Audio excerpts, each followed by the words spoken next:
We've seen a lot of Russian incursions in recent weeks and months, aside from its war with Ukraine, sort of the testing of Western defence capabilities. How concerned should the world be about that?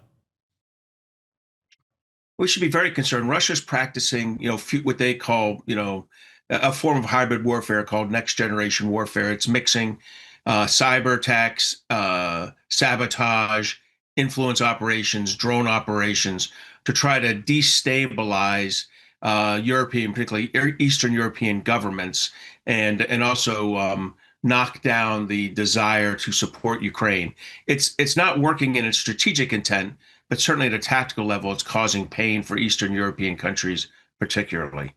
And clearly, there's a pressure on all governments to increase defence spending, and certainly that's been something Donald Trump's been going on about a lot. He also had an interesting announcement this week about a new fleet of so-called Trump-class battleships. What did you make of that? So look, the president's inclination is correct here. We do need to invest more in the Navy, and in particularly in Navy shipbuilding and the maritime industrial base.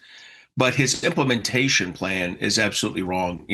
Trying to build large battleships, large surface combatants called battleships, about 30,000 tons, 3 times the size of a U.S. or Australian destroyer, is the wrong answer. When we're fighting China tactically, we need to actually distribute our fleet, distribute our sensors, our Aegis radars, our missile systems, our vertical launch systems into multiple ships, not concentrate them in one ship that's an easy target for the Chinese. So this is tactically the wrong thing. And then fiscally, these will get out of control fast. They'll go from 5 to 10 billion very quickly with what's called non-recurring engineering costs.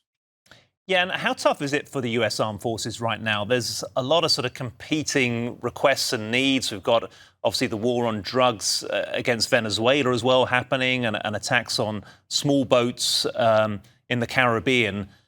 Is that going to be difficult? And from your experience, how much do different White House administrations through the years listen to the tactical advice from their military? So look, the extension, using forces where they're not normally planned for, is always burns what you call your future readiness, your ability to respond in the future to a crisis, say with China in the Western Pacific. So after October 7th, we increased our number of forces in the Middle East dramatically, naval and aviation and Army air defense. As a result, all of those things are kind of an extremis for 1 to 2 years from now.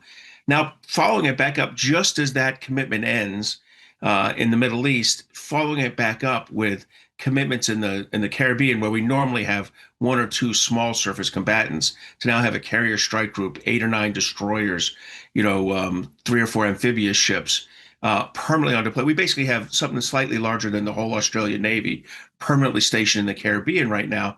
That's going to burn our readiness for future deployments in the Western Pacific. Interesting stuff. US Navy Rear Admiral Mark Montgomery, appreciate your insight this morning. Thank you. Thank you for having me.